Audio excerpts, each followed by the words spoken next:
I'm Linnell Burmark. Warren, did you introduce yourself? Not yet. Okay. My colleague Warren Dale and I are going to be doing this session together. So you get the best of Southern California and Northern California in one presentation. How about that? So today's session is on visual proof of learning. And the basic question, the topic that we'll be covering is, as you look out over the sea of faces in your classroom, how do you know if they're really getting the material? How do you know if, even if you did a multiple choice test, I mean, how does that tell you? All this testing, does it really tell you what the students are learning? And so what my emphasis has always been visual literacy. As you see in the upper left-hand corner, my life has been dedicated to making things visual so that visual learners can connect with them. And I write books and I do seminars, but the theme is always something to do with the power of the image. That's my website if you want to go help yourself to freebies on educatebetter.org. And my hallmark book was visual literacy. Well, we'll clean up the act here a little bit then. Okay. Okay, take out some of the sarcasm. So anyway, visual literacy, and then the follow-up to visual literacy is a book called They Snooze, You Lose, and we'll have a drawing for 3 of these at the end of the session. So and that takes the visual literacy book essentially to the next level. Talks about music and storytelling and other things that work synergistically with the visuals to get the message across and to get students engaged. Okay, and then as I mentioned, my colleague Warren Dale, who is a very hands-on person, will be engaging with us during the middle of the session, and we have the handout up on Edmodo, and the code there you explained, right? That's the code again, BW4TTR. Okay, and I mentioned the snooze book again. So there, as I said, there will be a drawing. You should have received a ticket when you came in. Yes? Okay, and we'll collect those at the end and then have the drawing for the books. Also, you'll get a chance to meet Brian Watson from Penview, and if you'd like to talk to him about this very cool product that's about the size of a remote control and allows you to write over the presentation that you're doing, annotate over the surface of the presentation, and drive your presentation. So anyone interested in that can talk to him afterwards. And they'll be giving us a $50 Amazon gift certificate for the lucky person who draws that. And then the grand prize will be an Epson projector, and your odds look pretty good. Better than at the Epson booth even, which is 6:31, where they'll be having a drawing at 2 o'clock, but I think your odds are better in here. So hopefully one way or another you will. So as we said, the focus during this 40 minutes that we have together is on reaching the kids, engaging the kids with visuals, and then having them give you feedback. This is a book that's come out recently that I would recommend called Checking for Understanding. And they have the same philosophy that you don't check by testing the kids to death with standardized tests, but you provide them opportunities to show you, like show and tell, what they have learned. This is just one example from the book where the teacher asked about a book the students were reading, and she said, well, how do you feel about this particular character? And the student said, mean.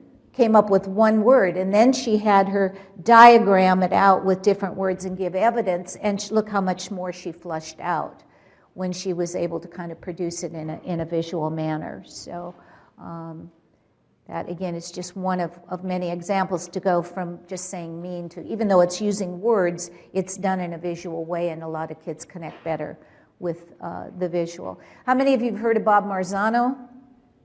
Household name, okay? And his classic traditional work, What Works in Schools, he's identified what really works for teaching and learning, and the number one strategy is identifying similarities and differences. And so I have a little activity to share with you that shows that, and we can talk about how you could use that in the classroom. Okay, so what you do is you start the presentation with one image on the left half of the screen. This happens to be Renoir's La Parisienne, the Parisian. Then you bring up a second image for contrast, because it's compare and contrast that really helps it stick in the brain. The way the images go to long-term memory to start with, But what really makes them stick is when you do a compare and contrast. So if you have two images, the glue between those images is what really sends the thing to long-term memory. So just talk to the person next to you, and then we'll share out a little bit what's the same in these two images. If you're sitting by yourself, you're going to need to move pretty soon because you're going to have to be working with 3 people. So this would be a good time to get up and move. Get 3 of you together. Closer you get toward the front, the more apt you are to get goodies thrown at you, you know, freebies or anything. So if you could sit with 3 people, that would be great. And okay.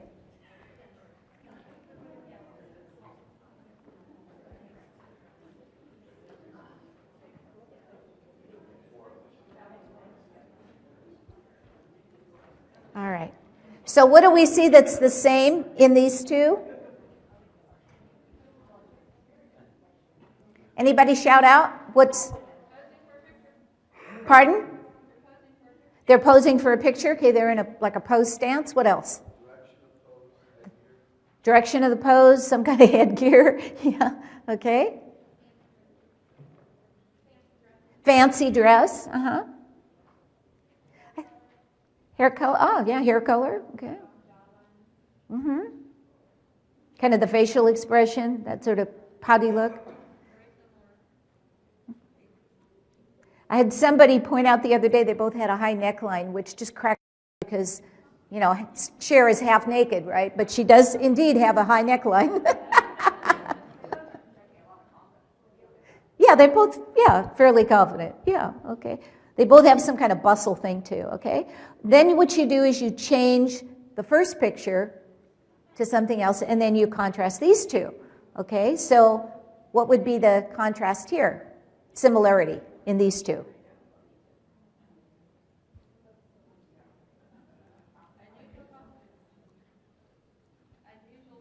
Unusual dress. Yeah. A lot of the things are the same. I mean, again, the headdress, the pose, a lot of the things that were the same in the first one.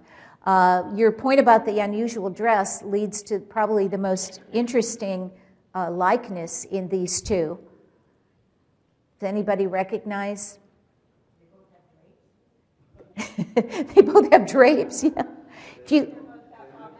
They're both by Bob Mackie. If you see in the lower left-hand corner, Bob Mackie was the designer of both of those costumes.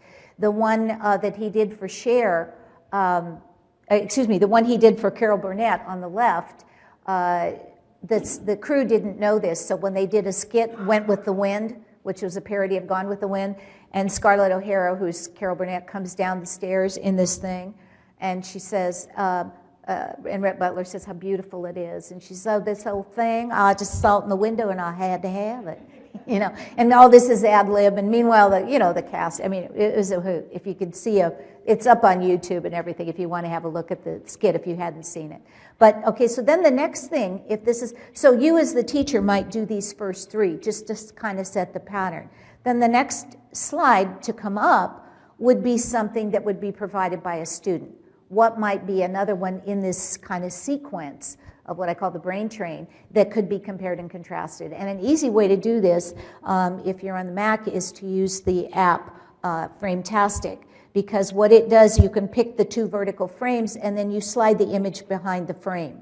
So you don't have to worry about getting the size perfect and all that kind of tweaking that I did in Photoshop to make this happen. So your assignment would be to come up with the next picture. Fun thing might be to have the class do this and then see what pictures come up, because not everyone would come up with the same picture. And there's not really one right answer. Any answer is right if you can justify how it compares. Okay?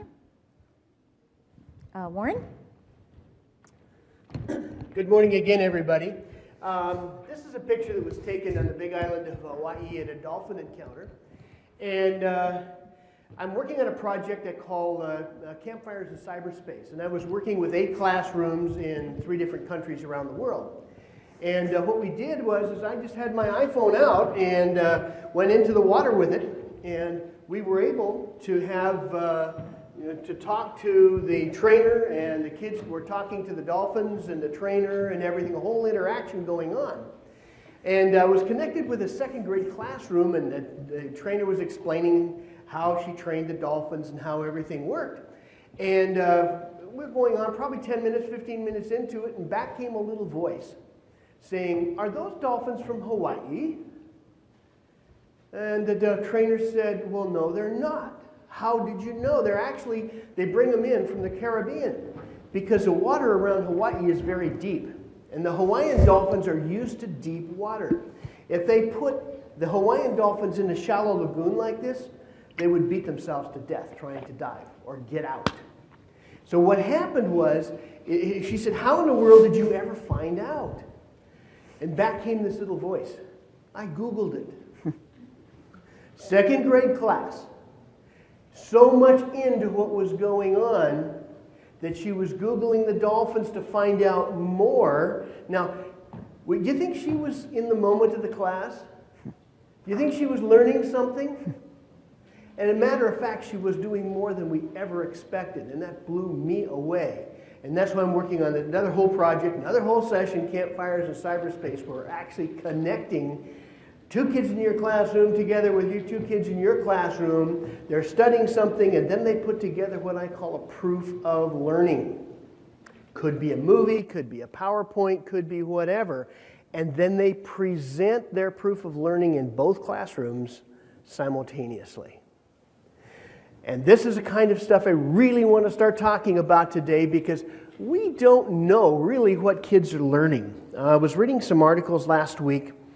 The average middle schooler, in the 3 years they spend in middle school, takes about 3,000 tests.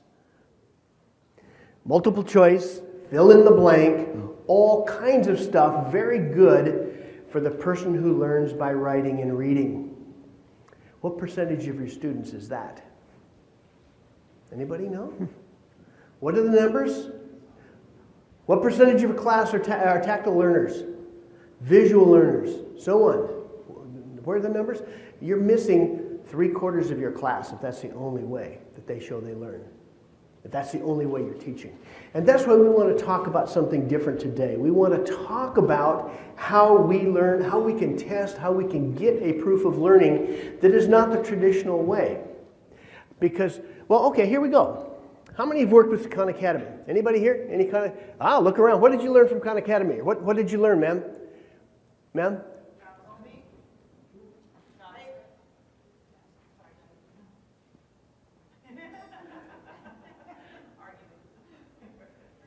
Do you use it with your students, or did you take something? No, I was exploring it. Exploring it. Has anybody used it for learning? Okay. I used it in my biology class for protein synthesis. So you're using it in the class. Do you just show the videos, or do you actually? I actually have it flipped. I have them watch it first, and then come to class. Instead of reading the book, watch the video, and come to class. And then So you, hard to explain, so I thought it would help.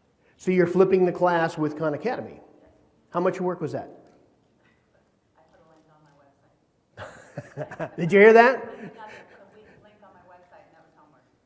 The link on her website was homework. She flipped her class. What was the result? It made it a little bit easier, I think, than just reading it. Okay. Because it's a difficult concept, so visually it's a lot easier to show. Suddenly you're into a visual world. Well, because it's molecular, you can't really show it. So yeah. Pretty cool. Pretty cool. But now the magic of Khan Academy is the dashboard. This is what really, really counts. With the dashboard, if you take a look up here, now this happens to be converting multi-digit repeating decimals and fractions. Okay? Take a look up here. We have 3 kids who are struggling. Now you as a teacher can look at that and you know you can walk over to those kids and talk to them. We have 3 kids who haven't started yet, well, we need to talk to them. And then we have, they've started but haven't gotten that far. But look at the list that's proficient.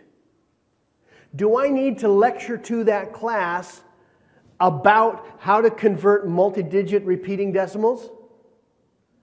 I'm wasting how many kids' time if I start teaching that? That's when we see the eyes start to glaze. That's when we see the kids disconnecting. There's an even bigger problem. We start teaching those kids that you don't have to remember it because you're going to get it next time anyway. We can fix that. We've got the tools and a big old F word, free. Okay?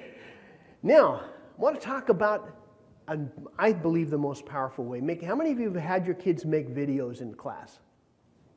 Where they did the writing? This was an ELL class. Anybody with ESL kids? English learners? Yeah. Yeah. The toughest part, I don't know about Florida, but in California, probably the best and only way you're going to get out of the ESL class is to graduate from high school. What's wrong with this picture, guys?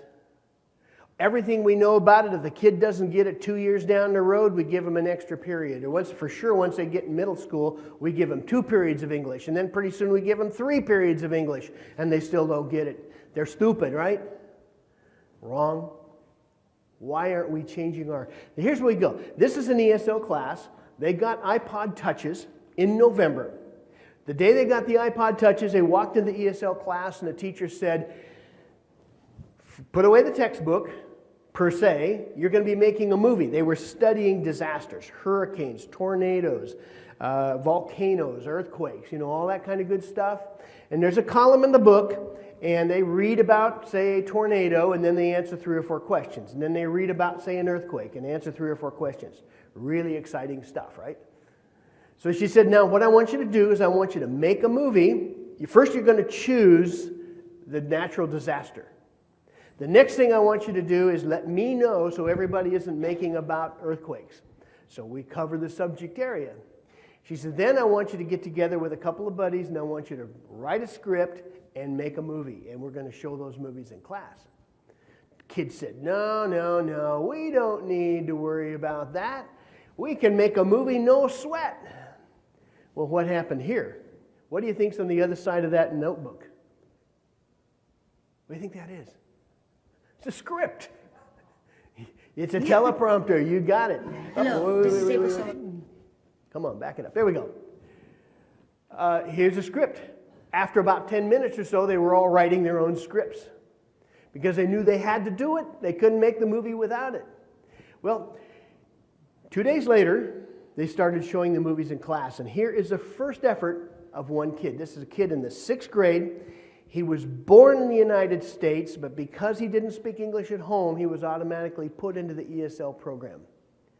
And how many have kids like that? Yeah. Hello, this is April Soto, and this is ABC News, and I'm going to talk about hurricane in Florida. April Soto is out! The hurricane was in January 25th, 2005. The location was in Wilma, Florida. The damage was, Hurricane Katrina had many social effects. Instantly, many lives were lost, while many more were disrupted. Hurricane Katrina left hundreds of thousands without access to their homes or jobs, has separated people from relatives, and affected both physical and mental distress on those who suffered through the storm and its aftermath. The helpers, what did the people do after the hurricane? After some people left to start life somewhere else, some people stayed to watch their homes from. Like in California, people gave money, clothes, food, and all over the world gave anything to Florida, what they needed to build new homes and get money and food. Bye. How does that feel to look at the hurricanes from the California perspective? Does this kid need help? He's failed 6 years. That was you're seeing his skills. Many times people say, how dare you show this to an audience?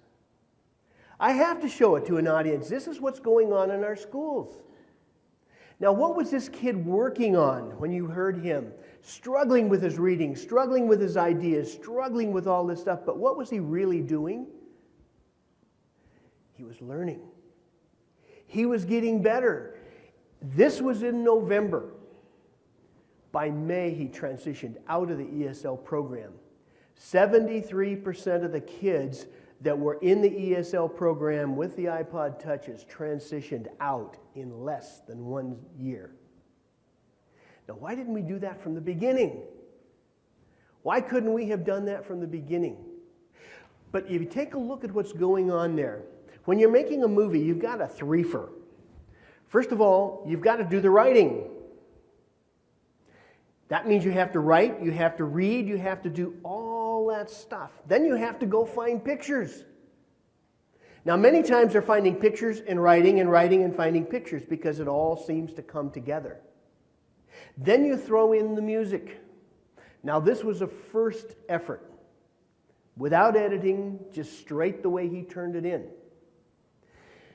By the end, by May, they were making amazing videos with great sound, and they would have transitions and changing the mood and so on. Massive changes. Think of the process that was going on and the learning that was going on. In most cases, this class, I've followed them for 3 years now, this class has gone ahead of the rest of the kids in this school. I like that. That's what I want for my kids. You see, now that I'm looking at retirement, I want those kids to have the really good job so they can support me. And that's really what we want to be doing. That's where the visual learning can come in, and we're letting them do the proof of learning. Does that make sense? Now here's another proof of learning. Now, these kids, they were studying World War II. What the teacher had them do is the teacher had them make a map, 2 maps, of the theaters of war, the Pacific Theater and the European Theater. 6 feet high by 9 feet across. They got out their crayons and their pencils and colored it all in. Then the teacher had them, while this was going on, they actually started studying some of the things that were of interest in the war. D-Day to Victory Gardens. And then the kids, he said, find something that is of interest to you, and I want you as a team, small teams, to make videos about it. And here's the map, but look at what's on the map. See those QR codes? If you zap one of those QR codes, what do you think you're going to get? The video that the kids made.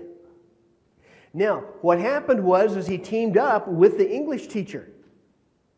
Teamed up with the English teacher because now the English teacher could throw in all the writing, all the planning, all the stuff that goes into making a movie, plus all the historical literature. The English teacher thought she died and went to heaven. Wow, somebody's doing all his work. Now, check it out. Shoot that code.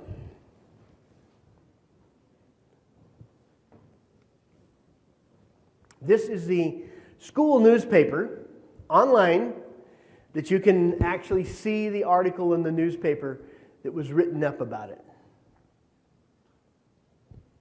How would you like to have a project that you did in your class being spread all over to teachers all over the United States and the world? That's what we're doing, folks. That's what we're doing. By the way, there's a link in Edmodo to this also. Who got it? You getting it?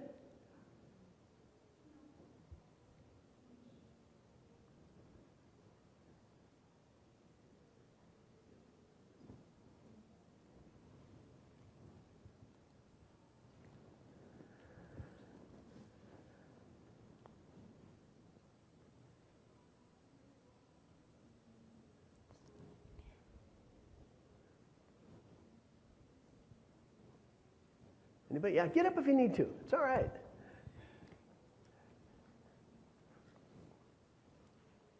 Warren. No, we're doing good. Because we're 12:30.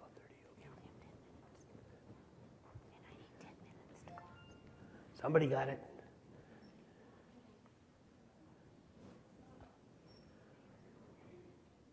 Did you get it?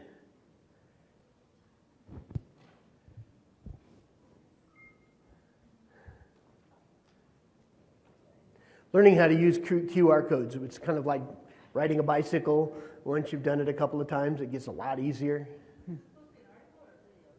This is an article in the school newspaper about this project. Isn't that cool? So what we've actually done here is now we are linking you back to the school. And I imagine there's a couple of kids back there that are keeping track of the counters of how many hits their school newspaper is getting. What have we just done for them today? We have turned their little charms. Boy, oh boy, people are reading our newspaper. How much better can you get than that? Anyway, it's in Edmodo. Go in there, you can see it, okay? Come on. Hello. There we go. Sit tight. Okay. This is another little thing that we've developed that is really working well. I call it a QR code portfolio. How many of you have your kids make multiple movies in your class in a year? Anybody? Try it. It works. It's pretty cool. But now what do? If the kid makes a movie, what do? Print it out? Now, put it up on YouTube. Put it up on Vimeo. Put it up on one of the many outlets. And then you can make a QR code and try that one. We don't really have time. A couple of people try it. You're going to have this, and it's going to be a second grader science project about bobcats. And what happens here, and all they do is using your QR code, they make a QR code for it. Then once you save it into the camera roll, it becomes a picture. Have any of you ever put a picture onto a page before and printed it out? It's exactly what you do here. These are just pictures of the QR codes. Now come open house, the kid has this piece of paper that's their portfolio of what they've done. Mom's going to want that at home, right?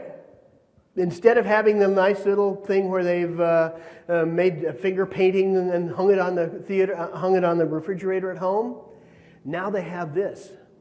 But mom is going to take this and show it everywhere. Mom's going to take it to the office. If mom cleans houses, mom's going to take it and say, look at what my kid is doing at that school down the street. That's a pretty awesome school. You want that publicity going on? How hard is it to start doing this? And now you're taking multimedia learning to a new level. The work that they do when they take a test of whatever, and whoever sees that score. But if you start making movies, people are going to see that score. And the big thing about making movies is you seriously want to have the class look at the movies multiple times. Because they're going to start seeing punctuation, they're going to start hearing grammar, they're going to start making sure the music fits. The editing skills, all that higher level thinking just goes straight up. But you have to give it time to work in class. But they're actually learning faster than they would learn in any other way. But we're just using their tools. That's all we're doing. Now I want to talk about another one. Let's go to a place where everything is made of blocks, where the only limit is your imagination. Let's go wherever you want to go. Climb the tallest mountains. Venture down to the darkest caves. Build anything you want. Day or night, rain or shine. Because this is the most significant sandbox you'll ever set foot in. Build a majestic castle. Invent a new machine, or take a ride on a roller coaster. Play with friends. Build your own little community. Protect yourself with the strongest armor that you can craft. And fight off the dangers of the night. No one can tell you what you can or cannot do. With no rules to follow. This adventure, it's up to you. How many of your kids use Minecraft? How many of you use it in your classroom?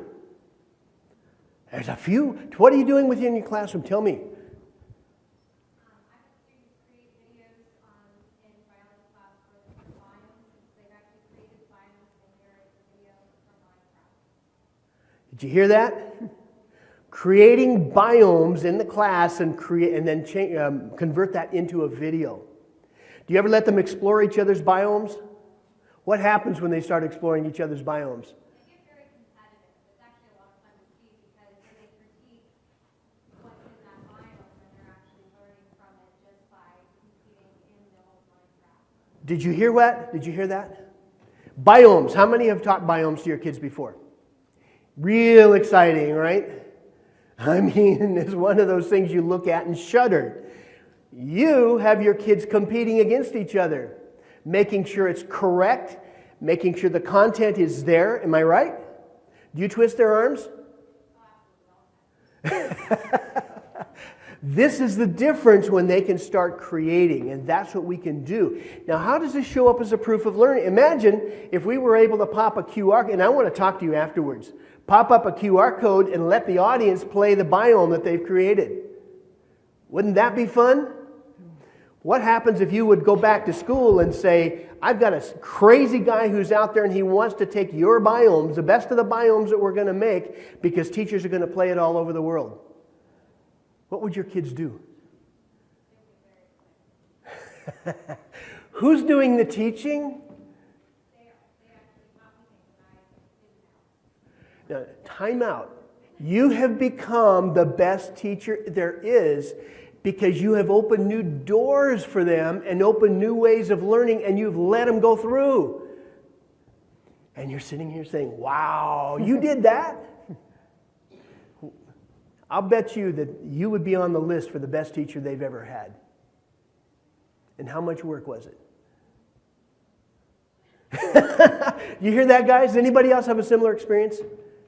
Seriously, we want to talk afterwards, okay? Great. Minecraft, amazing, and there's a bunch of others out there. Now, Microsoft just bought Minecraft, and I shiver my timbers, let me tell you, because I don't know what's going to happen, but right now, the only thing you really, for some places, you can buy a Minecraft and have your own server and stuff, but basically, it's still a free program, or very inexpensive. Come on. There we go. Yeah, Minecraft, that's just a bunch of it. There's links to it. Okay. So I work on Wattpad, and it's basically this app where you can write your own book, and then you can read other people's book. And the cool thing is nobody is a professional author. What happens is you can write a chapter, and you can post it publicly, or you can post it privately, so only people who are following you can read it.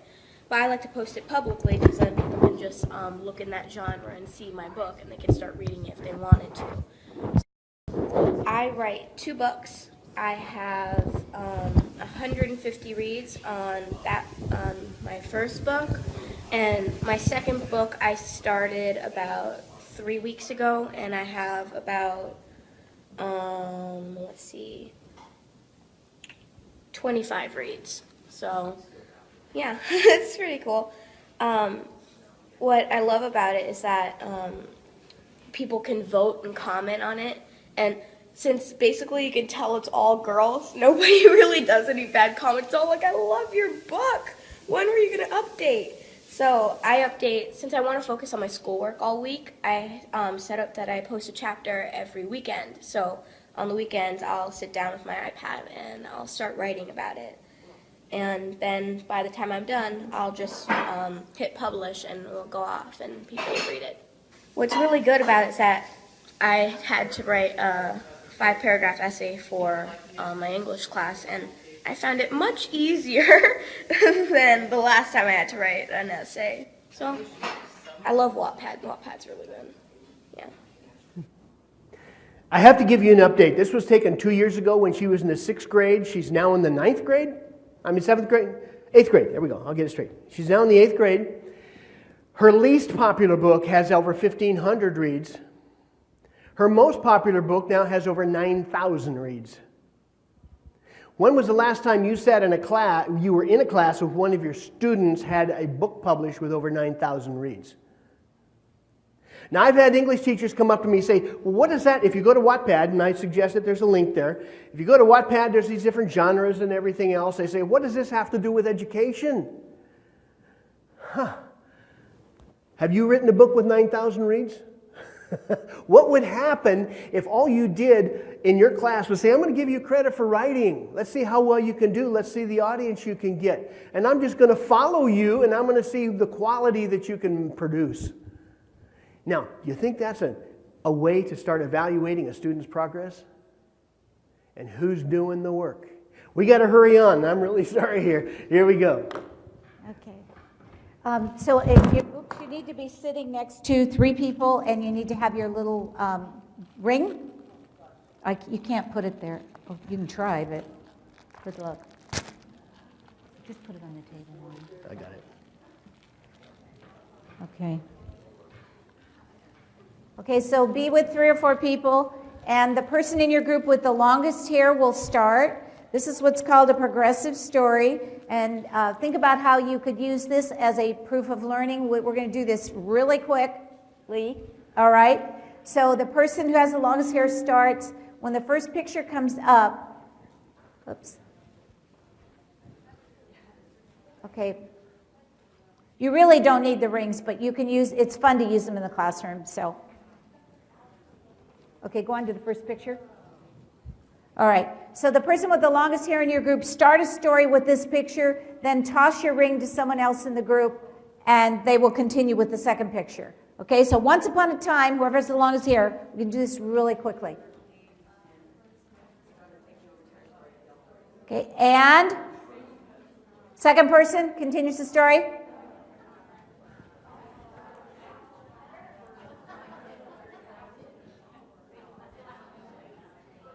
And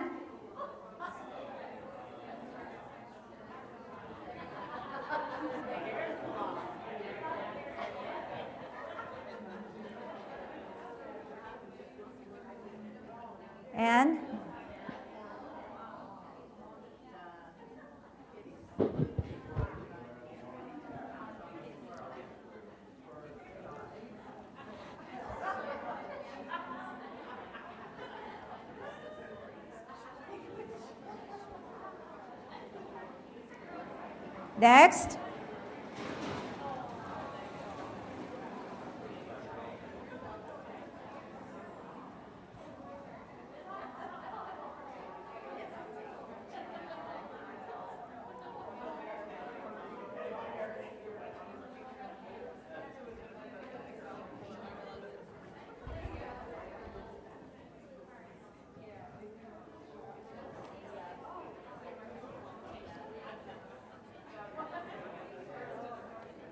This is the last one, so finish your story.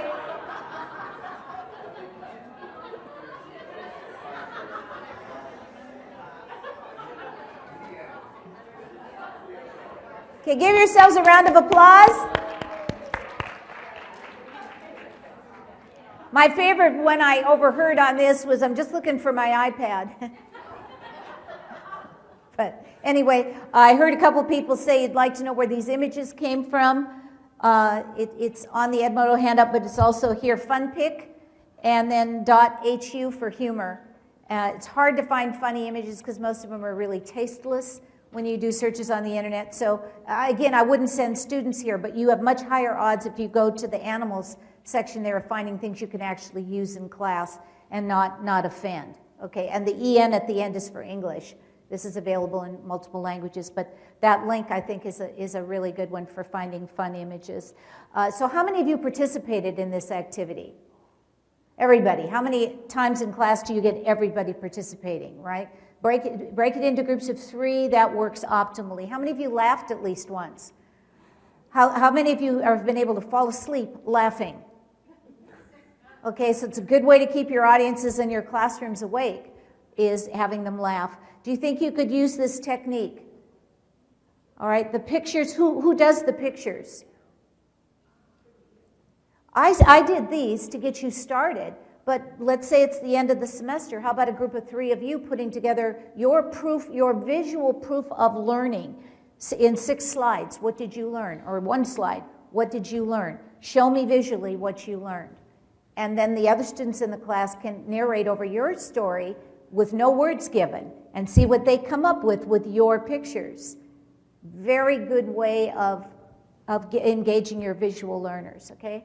To introduce new material, to review, for even the final test.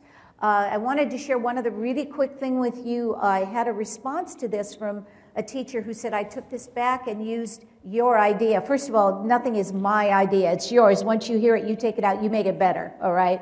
But she took it, her students were doing the Crusades, and instead of her producing any images, she put them in groups of 6, and their job was for each person to find an image and then lobby within their group as to what was the best image that the 6 had, and then their group presented that one image. So with a class of 24, she ended up with 4 images that the kids felt were really important. So I thought I'd just put a picture up to share this with you about, doing this for the Crusades. Do you think this is a picture her kids came up with? The winning image in her class was this. I share this because I think this is really profound. What the kids came up with, apparently, I don't have a TV, but I guess this is a Family Guy program that the kids all watched. And there was this fight going on between Peter and the chicken for years and years and years, and they had even forgotten what they were fighting about. And that's what the kids came out with, what they learned about the Crusades. It really got to a point where war was ridiculous. Is that profound? Is that something you answer in a multiple choice? To me, that was really deep, deep, deep proof of learning. Peter and the chicken as a response to the Crusades. So let the kids come up with their pictures to show you what they have learned. Okay? So we are totally out of time. We usually do a 90-minute session, and this is 40. So we'll have to see you next year, or see you at your district or someplace. But we want to do the review, so pull out your tickets. Did you collect the... Okay, want to bring those up, Brian? Yeah, come on up. Brian's going to draw for the Amazon certificate. So the first drawing will be for one of the They Snooze You Lose books. This does have every picture that's in the book in black and white is copy released on the DVD in the back. So somebody will receive this. This is number 850048. Okay, she that's got all it. right. She got it. We're good. Okay, let's I'm do gonna one put more. it back in. One more book. Come on up and you can get your book. One more book. Yeah, put that one back in. Yeah, I don't want anybody saying crap. I want her stupid book. I wanted the Epson. Okay. Last 3 digits, 032.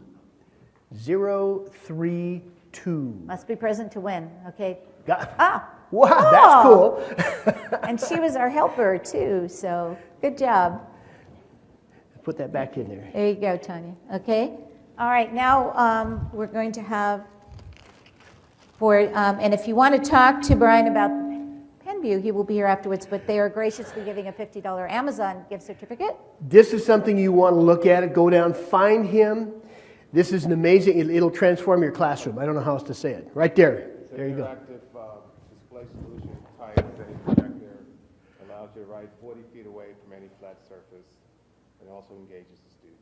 So if you want more information, I'll be in the back, and we're going to have a drawer. Here we go. Here we go. And here we go. 044. Right there you go. All right. Okay, put it back in there, and then we'll grab one more for the goodie. Okay, for the Epson projector. And again, if you don't win, they're in booth 631, and they're going to have a drawing at 2 o'clock. But your odds are better here. Okay, here we go. 062. All right. Oh, yes. So, boy, that showing those biomes on an Epson, that's going to be awesome. Okay, thank you all very much. Thank you, guys. Thanks for we'll coming. see you, okay? Perfect.